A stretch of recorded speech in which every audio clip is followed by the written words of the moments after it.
No importa quién gobierne Venezuela, esa no es la pregunta que debería mantenerte despierto por la noche. La pregunta real es mucho más simple y mucho más inquietante. ¿Qué pasaría si el petróleo venezolano dejara de estar en manos venezolanas? No estoy hablando de un presidente u otro, estoy hablando de control, de quién decide, de quién extrae, de quién vende, de quién cobra. Porque cuando un recurso de esa magnitud cambia de manos, no cambia un gobierno, cambia una región entera y posiblemente el equilibrio global. Esto no es una predicción, es un ejercicio, un escenario hipotético, pero basado en patrones que ya conocemos, que ya hemos visto antes y que volveremos a ver, porque la historia del capitalismo es también la historia del petróleo, y Venezuela tiene mucho de ambos. Quiero dejarte algo claro desde el principio. No estoy afirmando que esto vaya a ocurrir, no tengo una bola de cristal, no soy adivino, soy economista. Y mi trabajo no es predecir el futuro, es entender patrones, analizar estructuras y conectar puntos que a veces están muy separados en el tiempo. Entonces, ¿por qué hablar de esto? Porque este escenario no es nuevo. Ya ocurrió en Irak, en Libia, en Irán durante décadas, en México, antes de la nacionalización. La pregunta nunca es si puede pasar, la pregunta es ¿qué pasa cuando ocurre? Y para entenderlo necesitamos empezar por lo básico. Venezuela no es cualquier país, no estamos hablando de una economía pequeña, no estamos hablando de un recurso menor, estamos hablando de las reservas probadas de petróleo más grandes del mundo. Sí, del mundo, más que Arabia Saudita, más que Canadá, más que Rusia, más que Estados Unidos, alrededor de 300.000 millones de barriles certificados. Pero aquí viene lo interesante, no se trata solo de cuánto petróleo hay, se trata de qué tipo de petróleo es, dónde está y quién lo necesita. El petróleo venezolano es pesado, muy pesado, extra pesado técnicamente. Eso significa que es más difícil de refinar, más caro de procesar, requiere refinerías especializadas. Y aquí está el primer punto clave. ¿Sabes quién tiene esas refinerías? Estados Unidos, específicamente la costa del Golfo, Texas, Luisiana. Durante décadas, esas refinerías fueron diseñadas para procesar exactamente ese tipo de crudo. Crudo pesado venezolano, crudo pesado mexicano, crudo pesado canadiense, no crudo ligero de Texas ni de Dakota del Norte. Entonces, hay una dependencia técnica, una infraestructura ya construida, una relación material que existe independientemente de la política. Y esto es importante porque cuando hablamos de controlar el petróleo venezolano, no hablamos solo de banderas, hablamos de tuberías, de contratos, de refinerías, de barcos, de precios, de mercados, de cadenas de suministro completas. Ahora bien, Venezuela está en el Caribe a días de navegación de Estados Unidos, a semanas de Europa, a semanas de China. Su ubicación geográfica no es accidental, es estratégica. Controlar ese petróleo no es solo controlar un recurso, es controlar una posición, un acceso, una ruta, y aquí es donde la cosa se pone más interesante, porque no estamos hablando solo de petróleo, estamos hablando de poder, de quién decide qué se hace con ese poder, y qué pasa cuando ese control cambia de manos. Cuando digo control, no me refiero a poner una bandera, no me refiero a un cambio de gobierno, me refiero a algo mucho más profundo. Controlar el petróleo significa controlar 5 cosas fundamentales. Primera, la producción. ¿Quién decide cuánto se extrae? ¿Cuándo se extrae? ¿A qué ritmo? Si se aumenta, si se reduce, si se detiene, esa decisión no es técnica, es económica y es política, porque la cantidad de petróleo que entra al mercado global afecta al precio global. Si produces más, el precio baja. Si produces menos, el precio sube. Entonces, controlar la producción venezolana es controlar parte del precio mundial. Segunda, los contratos. ¿Quién firma? ¿Con quién? ¿En qué términos? ¿A qué precio? ¿Con qué cláusulas? Esto determina quién se queda con las ganancias. Y no estamos hablando de ganancias pequeñas, estamos hablando de miles de millones de dólares al año, decenas de miles de millones en décadas. Tercera, las refinerías. Si el crudo venezolano es pesado, necesita refinerías específicas. Si esas refinerías están en Estados Unidos, ¿quién gana realmente? ¿El que extrae o el que procesa? ¿El que vende crudo barato o el que vende gasolina cara? Esta es una pregunta clave que casi nadie discute en público porque la respuesta es incómoda. Cuarta, los precios. No me refiero al precio internacional del petróleo, me refiero al precio interno, lo que paga el venezolano por la gasolina que sale de su propio petróleo, lo que paga por el gas, por el plástico, por el transporte, porque si el control cambia, esos precios cambian y cuando cambian, cambia la vida diaria de millones de personas. Quinta, las cadenas de suministro, a quién se vende, quién compra, cómo se transporta, por dónde pasa. Esto determina alianzas, influencia, relaciones de poder.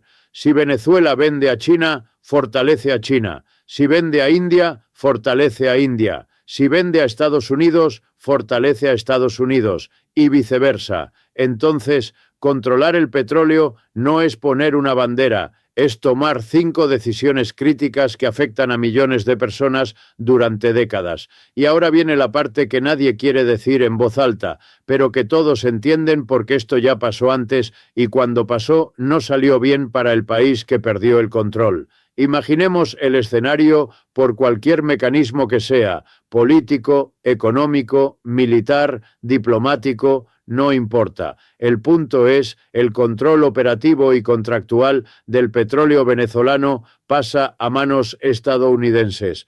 ¿Qué ocurre? Lo primero que cambia es la producción.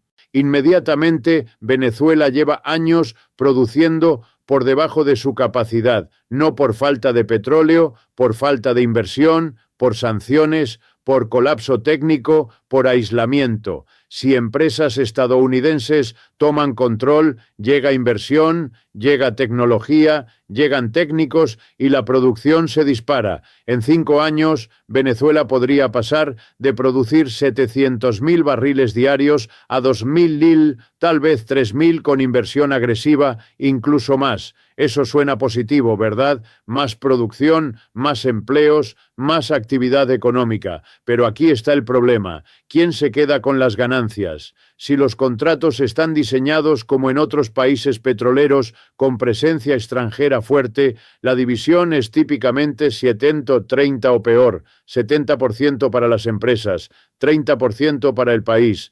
A veces es 80-20, a veces es aún peor. Esto no es teoría. Es lo que pasó en Irak después de 2003, es lo que pasa en muchas partes de África, es lo que pasaba en México antes de 1938. Entonces, si hay más producción, pero las ganancias se van, se quedan en Houston, en Nueva York, en Londres, no en Caracas, no en Maracaibo, y esto tiene consecuencias inmediatas para el venezolano común, porque el petróleo puede estar en tu tierra, pero si no controlas el contrato, no controlas tu futuro, y aquí es donde la lógica económica se vuelve brutal. Segundo cambio inmediato, los precios internos. Durante décadas Venezuela tuvo gasolina subsidiada, la más barata del mundo, prácticamente gratis. Eso no era sostenible económicamente, lo sabemos, pero era parte de un contrato social. Si el petróleo es nuestro, al menos la gasolina es barata. Si el control cambia, ese subsidio desaparece. No porque sea malo, sino porque ya no hay incentivo para mantenerlo. Si una empresa extranjera controla la producción, no le importa lo que pague el venezolano, le importa lo que pague el mercado internacional. Entonces, la gasolina sube, el transporte sube, la comida sube, todo sube y el salario promedio no sube al mismo ritmo. Nunca lo hace. Esto genera una transferencia de riqueza silenciosa del bolsillo del trabajador al balance de la corporación.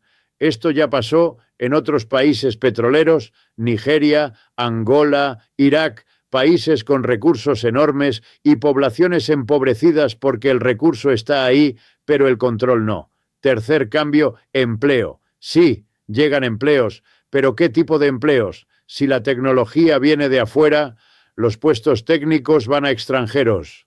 Si los contratos se firman afuera, los puestos gerenciales van a extranjeros.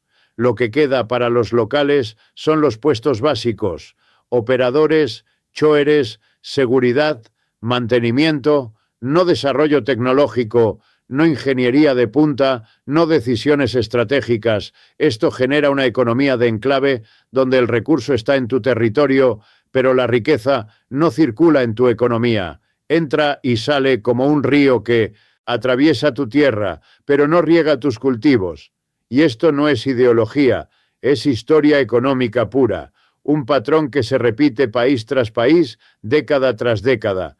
Ahora miremos esto desde arriba, desde el nivel global. Si Estados Unidos controla el petróleo venezolano, controla 300.000 millones de barriles adicionales, eso no es una cifra menor, es más que todas las reservas de Estados Unidos juntas. ¿Qué hace eso al mercado global? Primero, afecta a la OPEP, la Organización de Países Exportadores de Petróleo. Durante décadas la OPEP ha intentado controlar precios controlando producción. Si producen menos, los precios suben. Si producen más, los precios bajan. Pero ese poder solo funciona si los grandes productores están coordinados. Si Venezuela sale de esa coordinación y entra en la órbita estadounidense, el equilibrio se rompe. Estados Unidos puede inundar el mercado cuando quiera, puede bajar precios cuando le convenga, puede ahogar a países que dependen de precios altos, como Rusia, como Irán, como Arabia Saudita misma.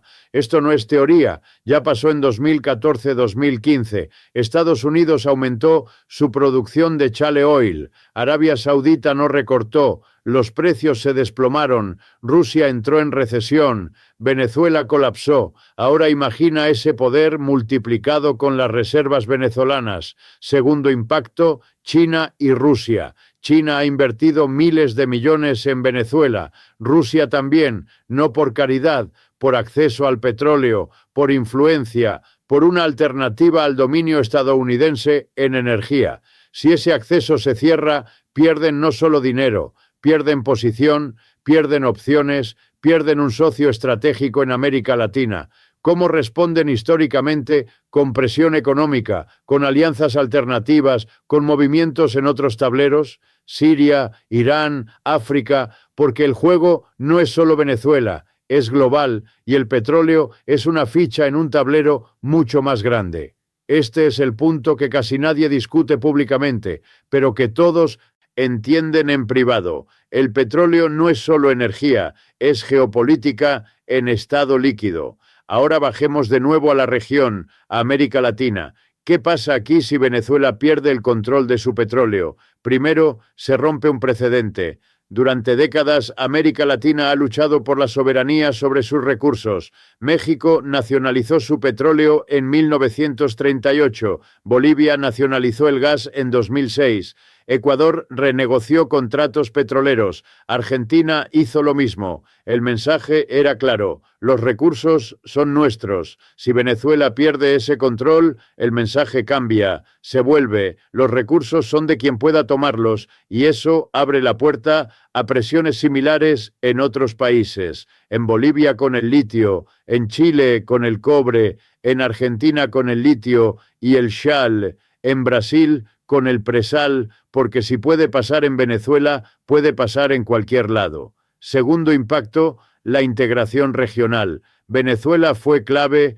en proyectos como Petrocaribe, un programa que vendía petróleo barato a países caribeños con términos de pago flexibles, a veces casi regalado. Eso compraba influencia, sí, pero también creaba interdependencia, relaciones alternativas al dominio estadounidense en la región. Si ese petróleo cambia de manos, esas relaciones se cortan y los países caribeños vuelven a depender 100% de importaciones caras, de mercados controlados desde afuera. Tercero, el efecto demostración. Si un país pierde el control de su principal recurso, otros países aprenden. Aprenden que necesitan protegerse, aprenden que necesitan alianzas, aprenden que necesitan diversificación. Y eso puede llevar a dos caminos opuestos. Uno, sumisión, aceptar que no hay alternativa, abrirse completamente, privatizar, desregular, confiar en que el mercado será justo. 2. Resistencia. Nacionalizar más rápido. Buscar alianzas con China, Rusia, India. Salirse del sistema dominante. Crear alternativas. Y aquí está lo inquietante. Históricamente América Latina ha oscilado entre estos dos caminos. Cada generación, cada crisis. Algunos países van en una dirección, otros en la dirección opuesta, y el resultado es fragmentación, debilidad, incapacidad de actuar como bloque, que es exactamente lo que necesita una región que quiere negociar desde una posición de fuerza. Porque la historia nos ha enseñado algo muy claro. Un país solo es vulnerable, 10 países juntos son un mercado. Pero América Latina nunca ha logrado mantenerse junta el tiempo suficiente, y esto es parte del patrón. Ahora necesitamos conectar esto con algo más grande, porque el petróleo venezolano existe en el vacío, existe dentro de un sistema económico global que tiene reglas y esas reglas no son neutrales. Hablemos de sanciones. Venezuela lleva años bajo sanciones económicas, sanciones que limitan su capacidad de vender petróleo, de recibir inversión, de acceder a tecnología, de usar el sistema financiero internacional. ¿Por qué existen esas sanciones? La narrativa oficial habla de derechos humanos, de democracia, de libertad, y puede que haya algo de verdad ahí, puede que no. No estoy aquí para juzgar eso, estoy aquí para analizar el efecto económico, y el efecto es muy claro. Las sanciones debilitan la capacidad del país de controlar su propio petróleo. Sin inversión, la producción cae. Sin tecnología, los campos se degradan. Sin acceso a mercados, los ingresos se desploman.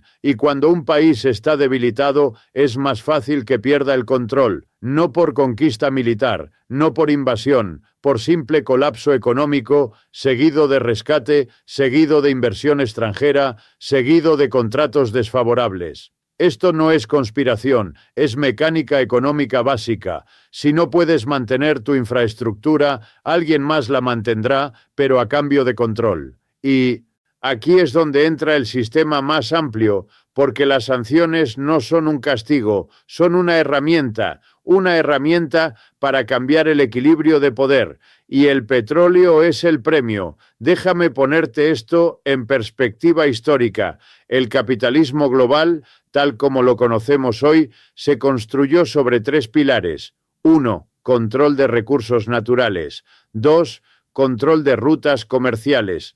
3. Control del sistema financiero. El petróleo toca los 3. Es un recurso natural crítico, determina rutas comerciales enteras y mueve billones de dólares en el sistema financiero. Controlar el petróleo es controlar una de las palancas fundamentales del poder económico global. Esto no es nuevo. En el siglo XIX era el carbón, antes era el oro, antes era la plata, antes eran las especias. El recurso cambia, la lógica no. Quien controla el recurso crítico de su época, controla el sistema, y el petróleo sigue siendo ese recurso. Sí, hay transición energética, sí hay energías renovables, sí hay baterías eléctricas, pero esa transición llevará décadas y mientras tanto el petróleo sigue moviendo el mundo. Mueve barcos, mueve aviones, mueve camiones, mueve tractores, mueve la cadena de suministro global. Entonces, controlar las reservas más grandes del mundo no es un detalle,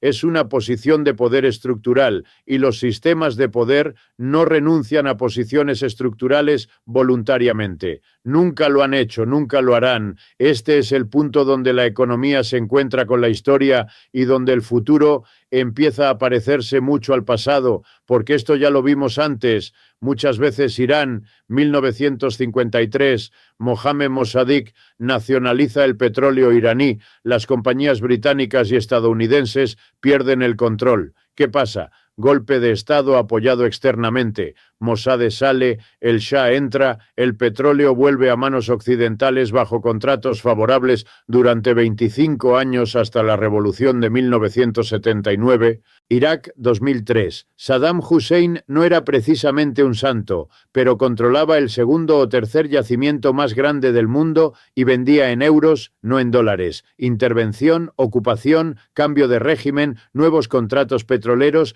empresas occidentales regresan. La producción iraquí hoy beneficia principalmente a compañías extranjeras, no al key promedio Libia 2011. Muammar Gaddafi llevaba décadas controlando el petróleo libio, usándolo para financiar proyectos en África, vendiendo fuera del sistema tradicional, proponiendo una moneda africana respaldada en oro, intervención, caos, fragmentación. Hoy Libia no es un país, es un territorio con milicias, y el petróleo fluye, pero no bajo control libio unificado, bajo control fragmentado, más fácil de negociar, más fácil de comprar, más fácil de controlar. ¿Ves el patrón? No estoy diciendo que sea exactamente lo mismo en cada caso, no lo es. Cada país tiene su historia, su contexto, sus particularidades, pero la estructura económica subyacente es similar.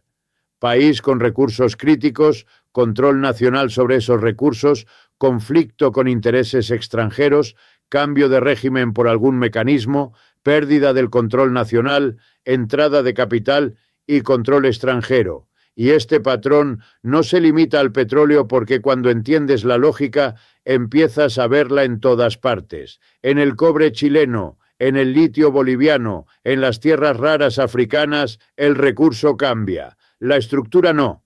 Chile, 1973, Salvador Allende nacionaliza el cobre. El cobre chileno es crítico para la industria global, electrónica, construcción, cables, infraestructura.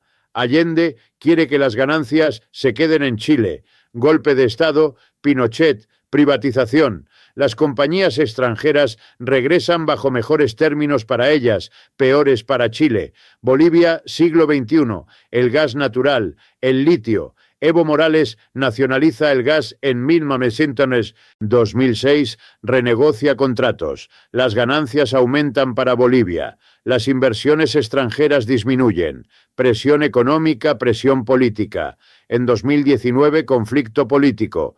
Morales sale gobierno interino. Discusiones sobre reabrir el litio a inversión extranjera. Luego Morales regresa políticamente a través de su partido. El péndulo, pero el patrón está ahí. Nacionalización, resistencia externa, presión, conflicto, cambio, República Democrática del Congo, cobalto, coltán, críticos para baterías, para teléfonos, para computadoras, para vehículos eléctricos. ¿Quién controla esos recursos? No, el Congo. Empresas chinas, empresas europeas, empresas canadienses. El congoleño promedio vive en la pobreza mientras su país produce los minerales que mueven la tecnología global. ¿Ves la ironía? El recurso está en tu tierra, pero la riqueza está en otro lado. Y esto no es accidente, es diseño. Diseño de un sistema económico que premia el control, no la posesión, que premia el poder de mercado, no la geografía, que premia el capital, no el trabajo.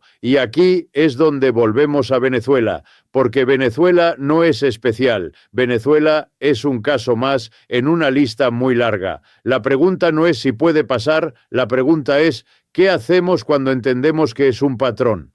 Entonces, volvamos a nuestra pregunta original. ¿Qué pasaría si el control del petróleo venezolano pasara a manos estadounidenses? Ya vimos el impacto interno, precios más altos, empleos de baja calificación, ganancias que se van. Ya vimos el impacto regional, precedente roto, influencia perdida, fragmentación aumentada. Ya vimos el impacto global, OPEP debilitada, China y Rusia presionadas, precios internacionales manipulables, pero hay algo más profundo, algo que va más allá de los números, más allá de los barriles, más allá de los dólares. Es la cuestión de la soberanía, y no me refiero a soberanía como bandera o como himno o como símbolo. Me refiero a soberanía económica, la capacidad de un país de decidir su propio futuro, porque si no controlas tus recursos críticos, no controlas tu economía. Si no controlas tu economía, no controlas tu política. Y si no controlas tu política, eres soberano solo en el papel. Esto es lo que los libros de economía no te dicen. Te hablan de mercados libres, de ventajas comparativas, de eficiencia, de libre comercio, pero no te hablan de poder. Y la economía en el fondo es sobre poder. Poder de decidir, poder de negociar, poder de decir que no. Un país sin control sobre sus recursos críticos no tiene ese poder. Puede tener elecciones, puede tener parlamento, puede tener constitución, pero las decisiones importantes, las que afectan el futuro de millones, se toman en otro lado, en salas de juntas en Houston, en oficinas en Wall Street, en reuniones en Washington, no en Caracas. Y esto es lo que hace que este escenario sea tan inquietante. No es solo petróleo, es sobre quién decide y qué pasa cuando pierdes esa capacidad de decidir. Ahora bien, esto no significa que el control extranjero sea permanente. No lo es. La historia también nos muestra resistencia, nos muestra reversiones. Irán recuperó su petróleo en 1979. México lo mantuvo desde 1938 hasta hace poco. Bolivia renacionalizó su gas. Ecuador renegoció. Entonces, el poder económico tiene límites, especialmente cuando enfrenta resistencia popular, cuando enfrenta organización, cuando enfrenta alternativas. Y aquí está la parte interesante del momento actual. Por primera vez en décadas hay alternativas reales al sistema dominante. China ofrece inversión sin condiciones políticas. Rusia ofrece tecnología militar y energética. India busca diversificar sus importaciones. Los BRICS exploran sistemas de pago alternativos. Entonces, un país que pierde el control de sus recursos hoy no está tan aislado. Como en los años 50, 60, 70, puede buscar otros socios, otros mercados, otros modelos, pero eso también tiene un costo, porque cambiar de dependencia no es eliminar la dependencia, es solo cambiar de socio, de Washington a Beijing, de Londres a Moscú, y la lógica económica fundamental no cambia tanto porque al final todos los sistemas buscan lo mismo: acceso a recursos, acceso a mercados, retorno de inversión. La diferencia está en los términos, en el respeto a la soberanía, en la división de las ganancias, y ahí es donde puede haber espacio para maniobra, pero eso requiere organización, requiere claridad, requiere entender el juego que se está jugando. Y aquí es donde volvemos al principio. La pregunta no es si Estados Unidos quiere controlar el petróleo venezolano. Claro que lo quiere, cualquier potencia lo querría, son 300.000 millones de barriles. La pregunta tampoco es si Venezuela debe o no debe permitirlo. Esa es una pregunta política que cada país debe responder por sí mismo. La pregunta real, la pregunta económica es otra.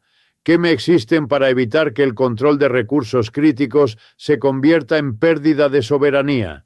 Y esta pregunta no tiene respuesta fácil porque los mecanismos tradicionales están debilitados. Derecho internacional ignorado cuando conviene, Naciones Unidas paralizadas por vetos, tribunales internacionales sin poder de ejecución real, organizaciones regionales fragmentadas. Entonces, ¿qué queda? Básicamente tres opciones. 1. Nacionalización fuerte con diversificación de socios.